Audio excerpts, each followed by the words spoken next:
ప్రిన్సిపల్ని తన గురువునే అతి ఘోరంగా చంపారు ఇద్దరు కిరాతక విద్యార్థులు.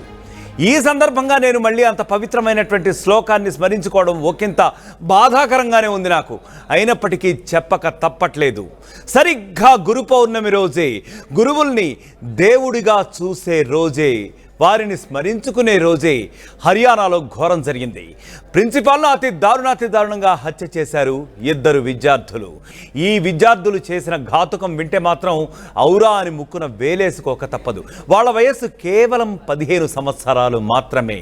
కటింగ్ చేయించుకొని చక్కగా నీట్గా ఒక క్రమశిక్షణగా టైం ప్రకారం నీట్గా టక్ చేసుకుని కాన్వెంట్ డ్రెస్ వేసుకుని స్కూలుకి రావాలి, అందరికీ కూడా ఆదర్శప్రాయ విద్యార్థులుగా మీరు మసలుకోవాలి అని చెప్పి మందలించిన పాపానికి అదే శాపంగా పరిణమించింది ఆ ప్రిన్సిపల్కి.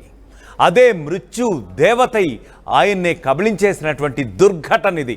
నిజం మాట్లాడితే యావత్ ఉపాధ్యాయ సంఘాలు కూడా ఈ యొక్క ఘటనపై ఆశ్చర్యపడటమే కాదు, తీవ్ర ఆగ్రహం కూడా వ్యక్తం చేసే పరిస్థితి అయితే ఇప్పుడు వచ్చింది. హర్యానాలో జరిగినటువంటి ఈ ఘోరాన్ని తలుచుకుంటూ కూడా ప్రతి ఒక్క ఉపాధ్యాయుడు కూడా తీవ్ర ఆగ్రహం వ్యక్తం చేస్తున్నాడు.